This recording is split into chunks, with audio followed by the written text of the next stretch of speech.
Hello everyone, welcome back to my channel. आज का topic है career development and succession planning. Career development की बात करें तो आपका जो डेवलपमेंट का यहाँ पे कॉन्सेप्ट है वो आपकी जॉब से रिलेटेड है कि हर कोई अपनी लाइफ में कोई ना कोई पोजीशन प्राप्त करना चाहता है, कुछ बनना चाहता है।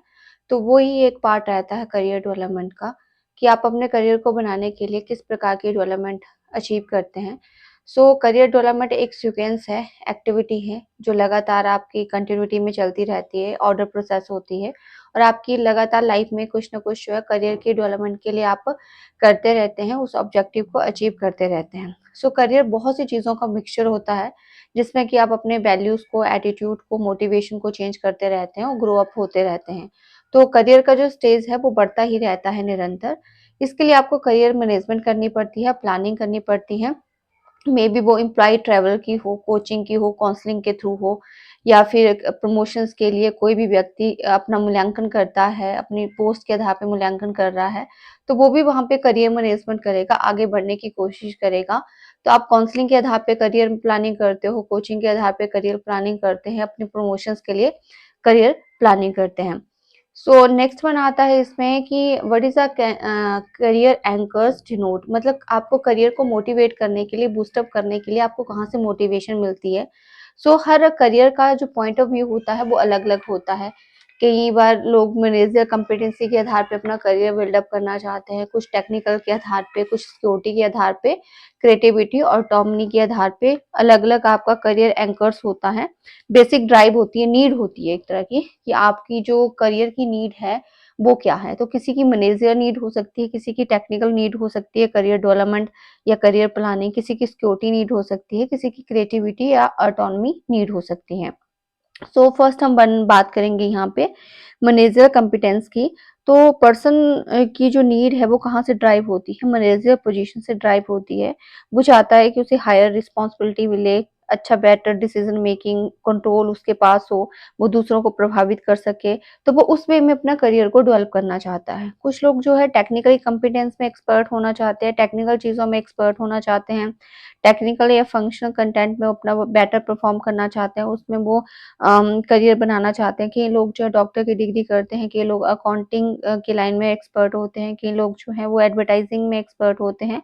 तो हर कुछ लोग जो अपना जो करियर है वो टेक्निकल कॉम्पिटेंस में ज़्यादा बनाते हैं। कुछ लोग सिक्योरिटी के आधार पे अगर बात करें तो जॉब जो है वो हमारी सिक्योरिटी प्रोवाइड करते हैं। लोग जो है जॉब को भी एक करियर प्लानिंग के तौर पे लेते हैं। तो जॉब भी एक करियर प्लानिंग है क्योंकि वो हमारे फ्यूचर को सिक्योर कर रही है। तो जॉब हमें सिक्योरिटी प्रोवाइड कर रही है। तो जब भी हम जॉब की सिक्योरिटीज़ के लिए कोई ना कोई चीज़ डेवलपमेंट करते हैं, आपको पता है कि आपकी एसीआर जानी है, हर साल परफॉर्मेंस जानी है, तो आपको कोई ना कोई ट्रेनिंग करनी पड़ेगी, सेमिनार, कॉन्फ्रेंसेस लगाने पड़ेंगे, तो वो भी एक सिक्योरिटी है आपके करियर को ग्रो करने के लिए। नेक्स्ट है क्रिएटिविटी। तो जो आपकी ड्राइव होती है, जो नीड होती है, वो कहाँ से अराइज़ होती है करियर की? आपकी क्रिएटिविटी से, इनोवेशन से, लोगों के एंटरप्रेन्योर कॉन्सेप्ट से कुछ आप नया करने की कोशिश करते हैं, या आप कुछ अपने लाइफ में कुछ न्यू अचीव करने की कोशिश करते हैं, तो वो भी करियर डेवलपमेंट है। ऑटोनॉमी यानी कि यहाँ पे आपको फ्रीडम होती है, आप इंडिपेंडेंट कुछ भी कर सकते हैं, कोई भी एक्शंस प्लान कर सकते हैं, किसी चीज़ को प्राप्त करने के लिए आप फ्रीडमली कोई चीज़ कर रहे हो ना, तो वो भी एक तरह की आपकी एक ड्राइव हो सकती है कि आपको कुछ करने की इच्छा रहती है, कुछ आगे ग्रो करने की इच्छा रहती है, तो आप अपने करियर को ग्रोथ करने के बारे में सोचते हैं। नेक्स्ट आता है कि नेचर ऑफ करियर प्लानिंग क्या आता है, मतलब करियर प्लानिंग की प्रकृति कैसी होती है। देखिए करियर प्लानिंग जो है एक प्रोसेस होता है, ये कंटिन्यू प्रोसेस है कि अपने जो भी व्यक्ति है वो कोई इवेंट नहीं है करियर प्लानिंग की, एक बार हो गया देन आपको करियर प्लानिंग के बारे में सोचने की ज़रूरत नहीं है। करियर प्लानिंग एक लगातार चलने वाला प्रोसेस होता है। जैसे कि फॉर एग्जाम्पल आपको एमकॉम करनी है तो पहले तो आपको 9, 10 +2 करनी पड़ेगी, बीकॉम करनी पड़ेगी, देन एमकॉम में एनरोल करना होना पड़ेगा। तो वो एक प्रोसेस है, कंटिन्यूअसली चलता रहता है। अपवार्ड मूवमेंट है, करियर कभी भी लो वार्ड नहीं होती है, हमेशा ही आप अपने हायर के लिए करियर डेवलपमेंट करते हैं, करियर प्लानिंग करते हैं। आपको पता है कि मुझे भई मैं असिस्टेंट हूँ, तो देन मुझे सीनियर मैनेजर के लिए अब क्वालिफिकेशन करनी पड़ेगी, उसके लिए जो भी एलिजिबिलिटी है वो पूरी करनी पड़ेगी। तो अपवार्ड मूवमेंट होता है एंड म्यूचुअलिटी ऑफ इंटरेस्ट, तो इंडिविजुअल इंटरेस्ट के आधार पे जो है वो करियर डिपेंड करता है। कइयों की नीड और एस्पिरेशन जो है करियर के अलग-अलग होते हैं। कुछ लोग डॉक्टर बनना चाहते हैं, कुछ लोग इंजीनियर बनना चाहते हैं, तो उनकी नीड के आधार पे जो है उनका इंटरेस्ट अलग-अलग होता है। सो ह्यूमन रिसोर्सेज़ के जो अपॉर्च्युनिटी के आधार पे वो डेवलपमेंट करता है, जो उसको अवसर मिलता है, उसके आधार पे ही वो अपनी करियर की डेवलपमेंट करता है और ऑर्गेनाइज़ेशन के गोल एंड ऑब्जेक्टिव के आधार पे ही व्यक्ति जो अपने आप की एबिलिटी और कॉन्फिडेंस को बिल्ड अप करने की कोशिश करता है और करियर बनाने की कोशिश करता है। करियर जो है वो डायनेमिक नेचर का होता है। करियर प्लानिंग जो है हमेशा ही डायनेमिक नेचर की होती है, जो एनवायरनमेंट के चेंज होने के साथ-साथ आपकी करियर प्लानिंग भी चेंज हो जाती है। ऐसा नहीं है कि आपने एक बार बोल दिया कि मैं डॉक्टर ही बनूँगा बचपन में तो आप डॉक्टर ही बनोगे, ऐसा नहीं होता है। करियर प्लानिंग जो है वो फ्लेक्सिबल नेचर की होती है। वो अकॉर्डिंग टू सर्कमस्टांसेस या एनवायरनमेंट चेंजेस के आधार पे करियर प्लानिंग भी चेंजेस हो जाती हैं। सो अब बात करते हैं objective of the career planning की कि करियर प्लानिंग में क्या ऑब्जेक्टिव है, उसके क्या उद्देश्य होते हैं करियर प्लानिंग के। तो सबसे पहला फर्स्ट आता है कि आपको जो इतने भी ऑर्गेनाइजेशन की मैन पावर है, उनको एक एप्रोप्रिएट रिसोर्सेज़ को प्रोवाइड करना, उनके करियर के लिए एप्रोप्रिएट रिसोर्सेज़ ऑफर करना। तो देखिए करियर जो है वो जॉब के साथ-साथ ज़रूरी नहीं वो पार्टिकुलर जॉब के साथ ही लिंक होता है। करियर जॉब के साथ-साथ जो है वो उसकी पर्सनल ग्रोथ का भी डेवलपमेंट भी आपका करियर में ही आता है। तो जो भी ह्यूमन रिसोर्सेज के लिए कोई भी appropriate man power resources required होती है ऑर्गेनाइजेशंस में, तो वो करियर के थ्रू ऑफर कर सकते हैं एंड करियर को डेवलपमेंट के लिए एक बेस्ट एनवायरनमेंट क्रिएट करना।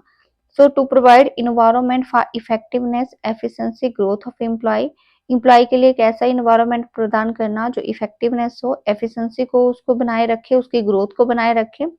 दूसरा करियर मैप जो है कैटेगरी एम्प्लॉइज़ को बताना कि एम्प्लॉयी का करियर किन-किन फ़ील्ड्स में हो सकता है। अगर वो क्लर्क की पोस्ट में है तो वो किन-किन आगे फ़ील्ड में जाके वो बहुत ज़्यादा ग्रो कर सकता है, वो उसके लिए वो कौन-कौन सी फ़ील्ड है, उसके लिए ट्रेनिंग देना, डेवलपमेंट प्रोग्राम करवाना। अनदर अगर करियर प्लानिंग होगी ऑर्गेनाइजेशन में, तो एम्प्लॉयी कम एब्सेंट होंगे, उनकी जो है लेस टर्नओवर रेशियो होगी। अनदर जो cater to immediate the future human resources organisation on the timely basis. अब फ्यूचर्स में अगर आप चाहते हो कि आपकी ह्यूमन रिसोर्सेज की कैपेबिलिटी अच्छी हो, ह्यूमन रिसोर्सेज की क्वालिटी अच्छी हो या सक्सेशन प्लानिंग आप करना चाहते हैं, तो उसके लिए करियर प्लानिंग भी बहुत इंपॉर्टेंट रोल प्ले करती है। जिससे कि उनका सेल्फ कॉन्फिडेंस बिल्डअप होता है। अनदर करियर प्लानिंग जो है वो ऑर्गेनाइजेशंस के लिए इम्पोर्टेंट है क्योंकि ऑर्गेनाइजेशन के जितने भी रिजर्व हैं, मैनेजरियल रिजर्व्स हैं, उनकी बेस्ट यूटिलाइजेशन के लिए करियर प्लानिंग बहुत ज़रूरी होती है। नेक्स्ट आता है advantages of the career planning. अगर करियर प्लानिंग की जाती है तो उसके क्या एडवांटेजेस रहते हैं?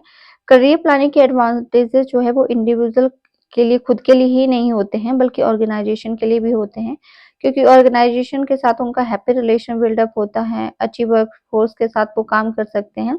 फर्स्ट जो यहाँ पे एडवांटेजेस है वो ये है कि यहाँ पे अगर करियर प्लानिंग की जाती है एम्प्लॉइज के लिए तो उनको various career opportunity within the organisation ही मिल जाती है, कहीं दूसरी जगह उनको करियर बिल्डअप नहीं करना पड़ता।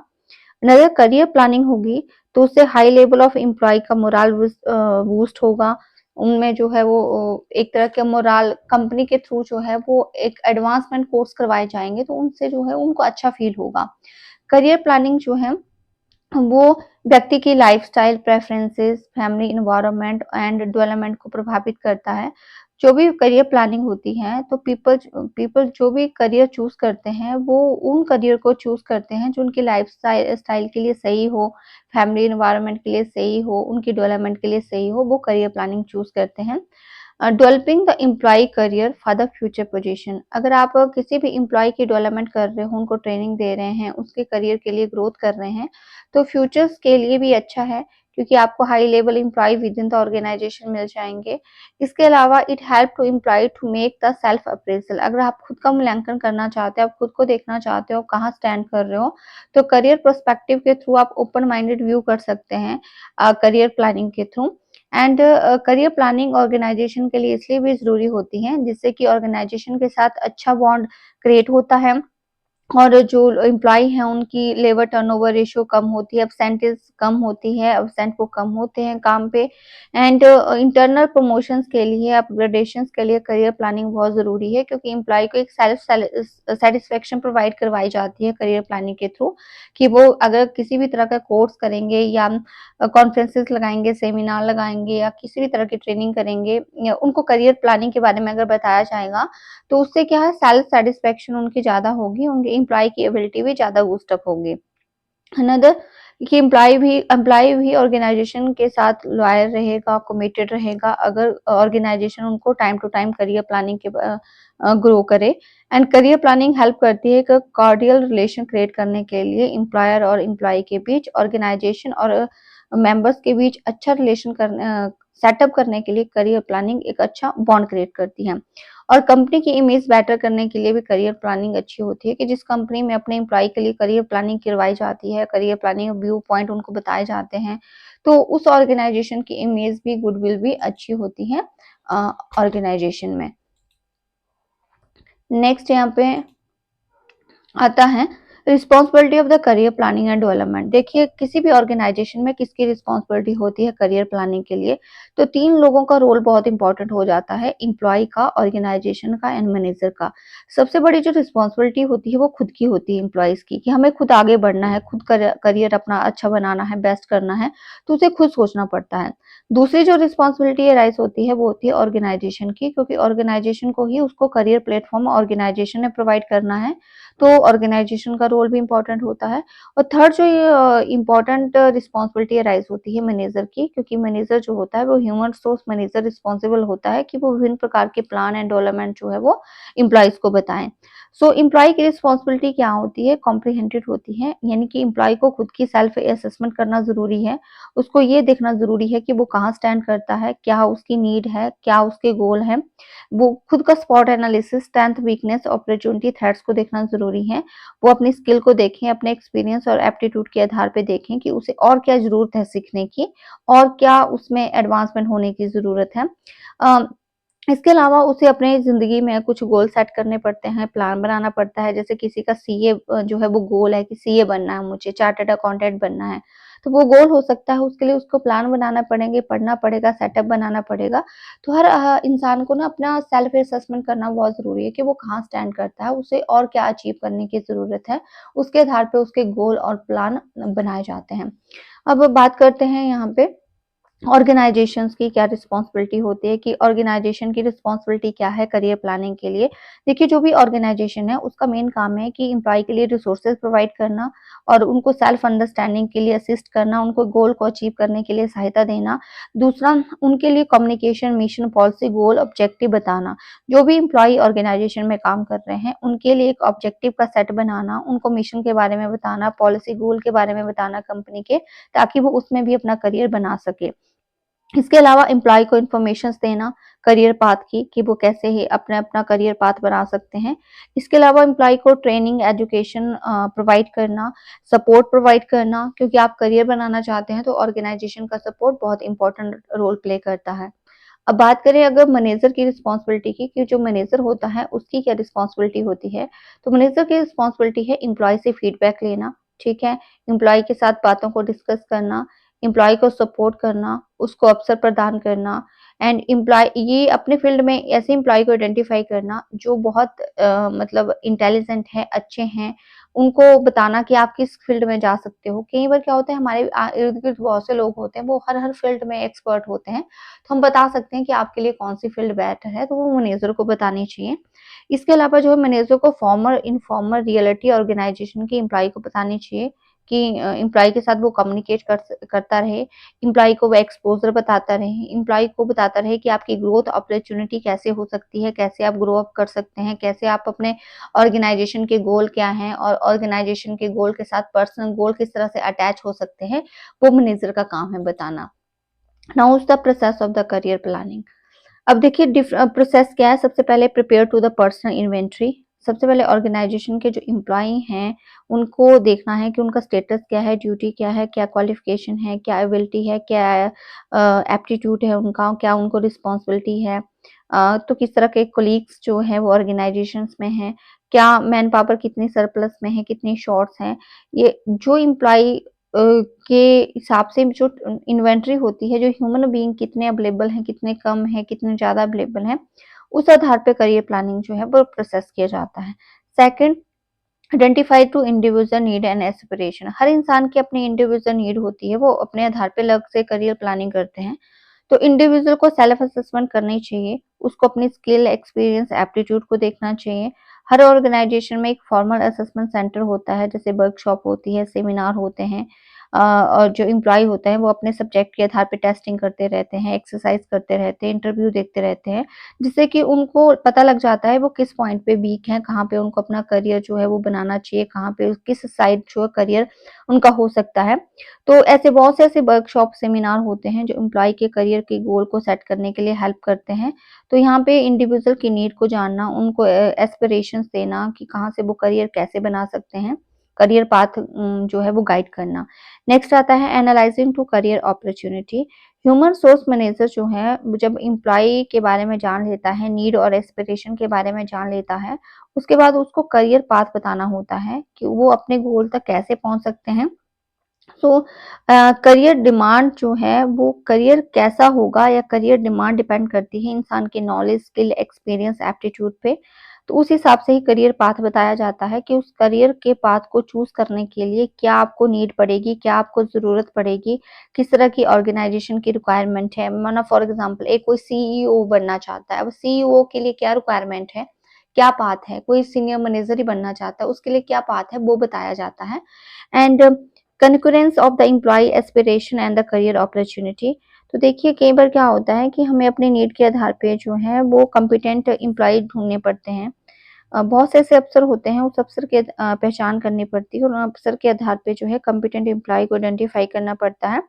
और उनके लिए जो है ऑर्गेनाइजेशन एक सिस्टमैटिकली करियर प्लान बनाता है कि किस तरह से उनके करियर को डेवलप किया जा सके और जो उनका गोल होता है, जैसे short term, long term goal होता है, उनको वो कैसे अचीव कर सके। तो करियर अपॉर्चुनिटी की पहचान करना बहुत ज़रूरी है एम्प्लॉयी को। एम्प्लॉयी को ये देखना बहुत ज़रूरी है कि उनके करियर, कई बार क्या होता है कि साल में हमें कॉन्फ्रेंसेस करनी है 1-2, हमें देखना कि कहाँ-कहाँ कॉन्फ्रेंसेस हो रही है, कहाँ-कहाँ हम अटेंड कर सकते हैं। तो एम्प्लॉयी को इस अवसर की पहचान होनी चाहिए कि अगर उसे करियर ग्रोथ बनाना है, तो वो किस तरह से अपने गोल को short term, long term way में अचीव कर सकता है। नेक्स्ट आता है formulating and implementing to the strategy. तो देखिए किसी भी करियर ग्रोथ को अचीव करने के लिए स्ट्रैटेजी बनाना बहुत ज़रूरी है। अगर आप स्ट्रैटेजी नहीं बनाओगे तो आप करियर प्लानिंग को या पाथ को अचीव नहीं कर सकते हैं। So change in the career system by creating to new career path. आप अगर कोई भी सिस्टम में अगर चेंज हो रहा है तो आप नया करियर पाथ बनाओगे, आपको नई अपॉर्चुनिटीज ढूंढनी पड़ेगी। दूसरा, changing employ hope and aspiration by helping to the scale down goal. अगर किसी भी एम्प्लॉय की कोई होप या उसकी इच्छा चेंज हो रही है, नीड चेंज हो रही है, तो उसका जो पाथ होगा, रास्ता होगा, वो भी चेंज होगा। आपको किस तरह से प्रॉब्लम को सॉल्व करना है, कंप्रोमाइज़ेज़ के तौर पे, नेगोशिएशन के तौर पे, किस तरह से आपको अपनी यूनिट, अपनी नीड को ऑर्गेनाइज़ेशन की नीड के साथ इंटीग्रेट करना है, वो भी ज़रूरी है। ट्रेनिंग डेवलपमेंट एम्प्लॉयी के लिए कौन से हो सकते हैं, किस तरह से उनको करियर में ग्रोथ दे सकते हैं हम ट्रेनिंग और डेवलपमेंट के थ्रू। तो हम एक स्ट्रैटेजी यहाँ पे इम्प्लीमेंट करते हैं। तो कि किस तरह से करियर ग्रोथ हो सकती है, सेमिनार करवा के, कॉन्फ्रेंसेस करवा के या फिर उनको एक्स्ट्रा एजुकेशंस प्रोवाइड करवा के भी करियर ग्रोथ हो सकती है। उनकी नीड क्या है, उस नीड के आधार पे उनको सॉल्व करना है, उस नीड को सॉल्व करके जो है वो व्यक्ति अपने करियर में ग्रो कर सकता है। देन पीरियोडिकल रिव्यू किया जाता है। जो भी करियर प्लान बनाया जाता है, जो नेसेसरी है, वो एम्प्लॉयी के आधार पे उनको डायरेक्ट किया जाता है कि आप इस तरह से कर सकते हो, ये प्लेस है, ये स्किल की ज़रूरत पड़ेगी, ऑर्गेनाइजेशंस में इस तरह की स्किल की ज़रूरत पड़ती है, उस आधार पर करियर प्लान जो है वो बनाए जाते हैं। तो ये पूरा का एक प्रोसेस था करियर प्लान का कि किस तरह से करियर प्लान जो है वो ऑर्गेनाइजेशन में सेटअप होता है। एंड करियर प्लान कैसे फंक्शंस करता है? तो देखिए कई बार करियर पाथ जो होते हैं वो हर ऑर्गेनाइजेशन के लिए सेम नहीं होते, हर एम्प्लॉयी के लिए सेम नहीं होते हैं। डिफरेंट करियर पाथ हर व्यक्ति के लिए अलग-अलग होंगे। कोई सीए बनना चाहता है, कोई सीएस बनना चाहता है, कोई सीनियर मैनेजर बनना चाहता है, जो कोई असिस्टेंट बनना चाहता है, तो हर पाथ अलग होते हैं। अनदर यहाँ पे जो है वो सेल्फ डेवलपमेंट जो है एम्प्लॉयी की ऑर्गेनाइजेशन के अंदर होना ज़रूरी है। जो करियर प्लानिंग का फंक्शन है कि व्यक्ति की सेल्फ डेवलपमेंट करना, करियर प्लानिंग का मेन मोटिव होता है इन्फॉर्मेशन सिस्टम प्रोवाइड करना कि किस तरह से करियर पाथ को अचीव किया जा सकता है, प्रमोशन कैसे होती है, रिप्लेसमेंट कैसे होती है। दूसरा, करियर प्लानिंग जो है एम्प्लॉय के मोराल को बूस्ट अप करता है, उसकी फ्रस्ट्रेशन को कम करता है, सेल्फ सैटिस्फैक्शन को बढ़ाता है। करियर प्लानिंग जो है इंटरनल एनवायरनमेंट का फैक्टर होता है। इसमें जो है टैलेंटेड लोगों को चूज़ किया जाता है, उनके आधार पे ही उनको करियर पाथ बताया जाता है। एंड किस तरह से करियर पाथ को एस्टेब्लिश करना है, एम्प्लॉयी किस तरह से अपना करियर पाथ बना सकता है, उसको प्रमोट करना करियर प्लानिंग का ही फंक्शन है। इसके अलावा एम्प्लॉयी को डिस्कवर करना, डेवलप करना, फुल पोटेंशियल बनाना और ऑर्गेनाइजेशन में उसका काम लाना, उस व्यक्ति को काम पे लाना। तो हमें उस एम्प्लॉयी को ढूँढना होता है, उसको डेवलप करना होता है, करियर पाथ में उसको ग्रो करना होता है ताकि ऑर्गेनाइजेशन में हम बेटर वे में काम हो सके और ऑर्गेनाइजेशन की ही डेवलपमेंट हो। सो ये था करियर प्लानिंग। अब now the next topics to be succession planning. देखिए सक्सेशन प्लानिंग होती है कि जो भी फ्यूचर्स में हमारा बिज़नेस सँभालने वाला कोई भी व्यक्ति है, इसको हम सिंपली कहते हैं उत्तराधिकारों की प्लानिंग करना। कि माना कि कोई भी की मैनेजर पर्सन है, बहुत important, very important person of the organisation, चाहे वो चीफ एग्जीक्यूटिव ऑफिसर हो गया, सीनियर मैनेजर हो गया, तो that is a very important person in the organisation. अगर वो इंपॉर्टेंट पर्सन है, अगर वो छोड़ के चले जाएं तब तो ऑर्गेनाइजेशन बंद हो जाएगी। तो फ्यूचर्स में उत्तराधिकारी कौन होगा, उसके लिए प्लानिंग करना बहुत जरूरी है। अगर हम उसके लिए हम क्या करते हैं, फ्यूचर्स के लिए अगर कोई कैंडिडेट हमें चूज़ करना पड़ेगा, उसकी रिक्रूटमेंट करेंगे, उसको वैसा बनाएँगे, उसमें लीडरशिप क्वालिटी वैसी बिल्डअप करेंगे। सो सक्सेशन प्लानिंग जो है वो कंपनी को बहुत इंपॉर्टेंट रोल प्ले करती है। हमें एक सुपीरियर एम्प्लॉयी को रिक्रूट करना पड़ता है जिसमें कि नॉलेज, स्किल, एबिलिटी हो और उसको एडवांसमेंट स्किल्स सिखानी पड़ती है, उनको प्रमोशन स्किल्स सिखानी पड़ती है कि किस तरह से चैलेंजेस रोल जो है वो उसको फेस करने पड़ेंगे। उसको कैलिबर बुलाना पड़ेगा, मतलब उसको एक बेस्ट इंसान, क्वालिफाइड पर्सन बनाना पड़ेगा कि वो पोजीशंस को हैंडल कर सके।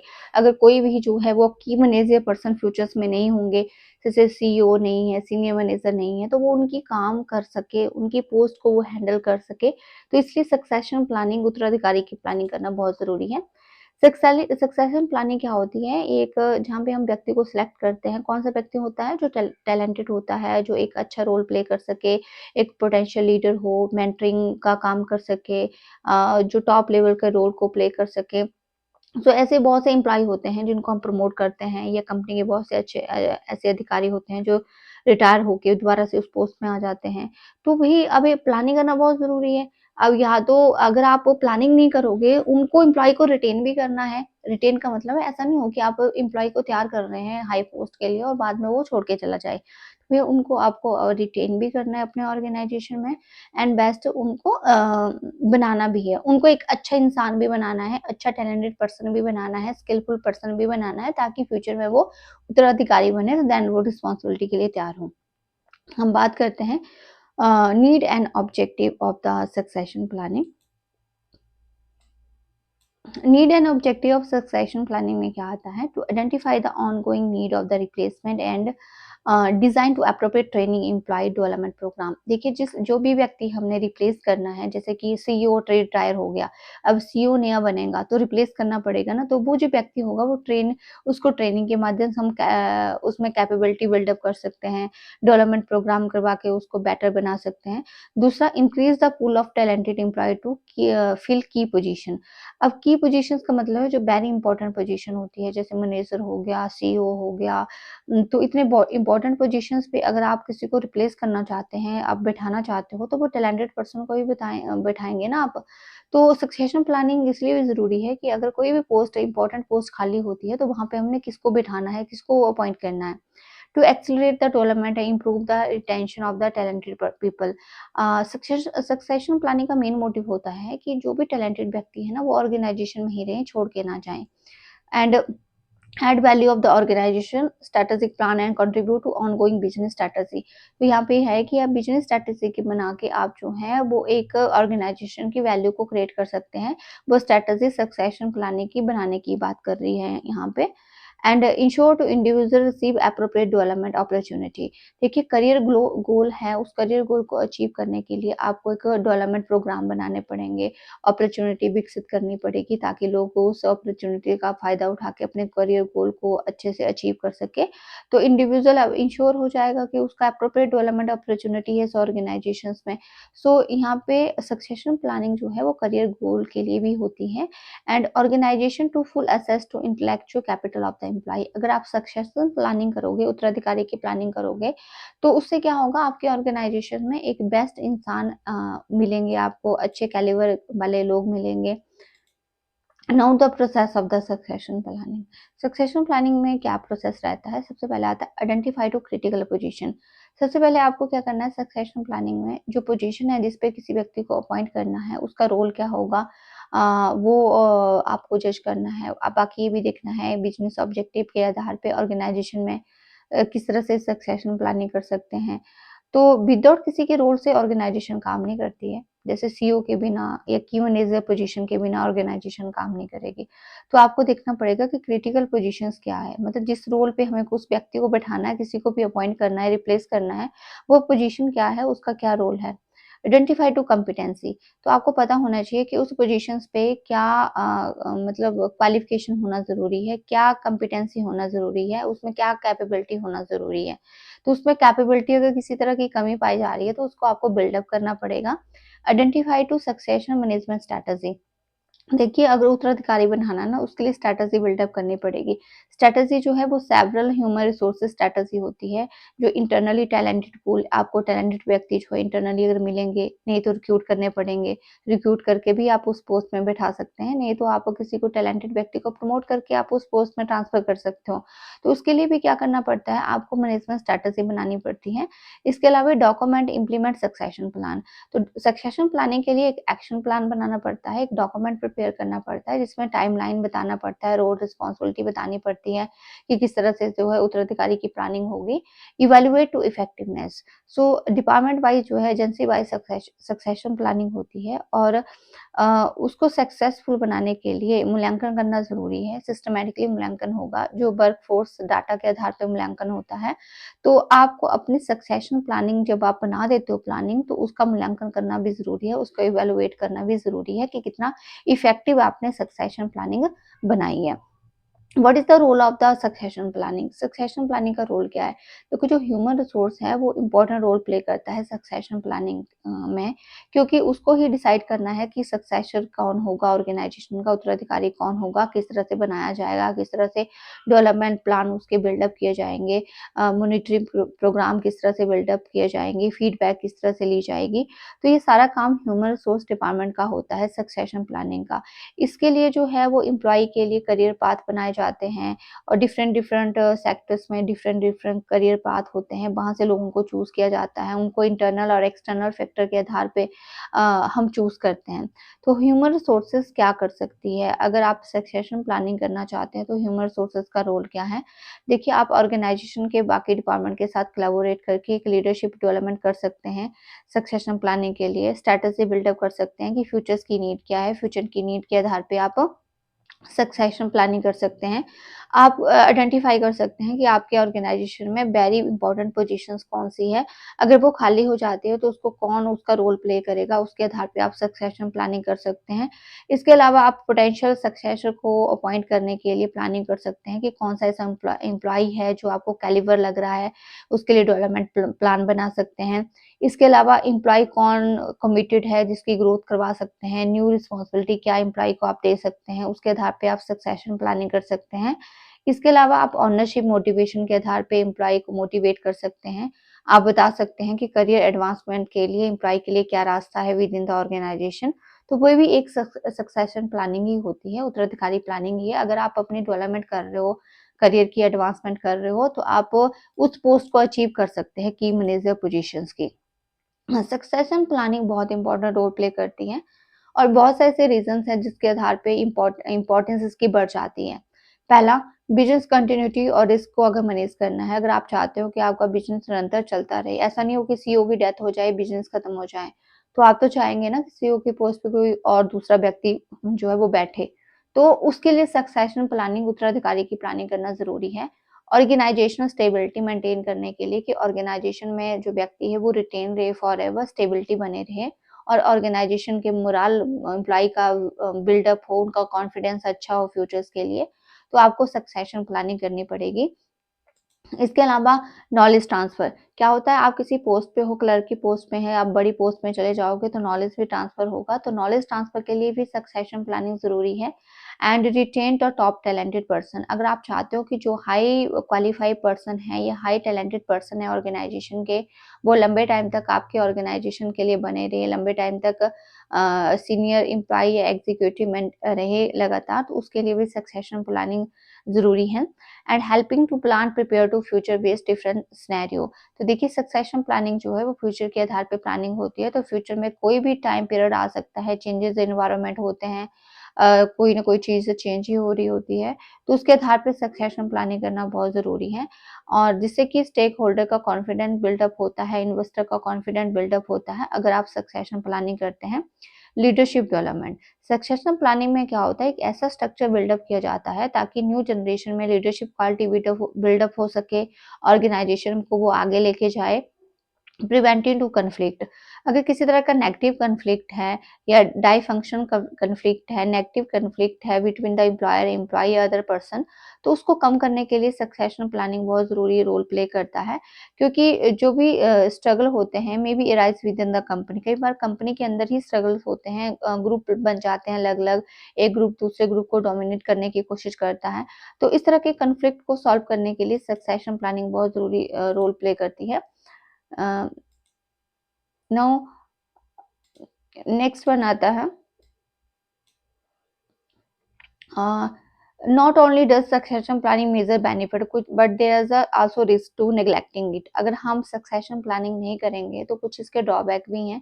पहला ड्रॉबैक क्या है कि हम टैलेंटेड पर्सन को या नॉलेजफुल पर्सन को खो देंगे अगर हम सक्सेशन प्लानिंग नहीं करेंगे। दूसरा, increase in recruitment training cost, आपको दोबारा से अगर आप अपने जो ऑलरेडी अपनी आपकी ऑर्गेनाइजेशन में एम्प्लॉई हैं उनको ध्यान नहीं देंगे तो आपको दोबारा से रिक्रूटमेंट करनी पड़ेगी, लोग जो है वो रिटेन नहीं रहेंगे, वो छोड़ देंगे जॉब बीच में ही, दोबारा से रिक्रूटमेंट करनी पड़ेगी, तो वो एक अलग से आपका लॉस होगा, कॉस्ट ज़्यादा होगी। दूसरा, एम्प्लॉय के अंदर जो है अस्थिरता या कन्फ्यूज़न ज़्यादा क्रिएट होगी अगर आप सक्सेशन प्लानिंग नहीं करोगे, एम्प्लॉय जो है वो उनके बीच जो अच्छा रिलेशनशिप बिल्डअप नहीं होगा, कंपनी के साथ अच्छी बॉन्डिंग बिल्डअप नहीं होगी, कंपनी के साथ अच्छा बॉन्ड क्रिएट नहीं होगा अगर आप सक्सेशन प्लानिंग नहीं करोगे। तो ये टॉपिक था आपका succession planning and the career planning के बारे में। नेक्स्ट जो है वो एचआर से रिलेटेड आपका टॉपिक है मैनेजमेंट डेवलपमेंट, वो हम नेक्स्ट चैप्टर में स्टडी करेंगे।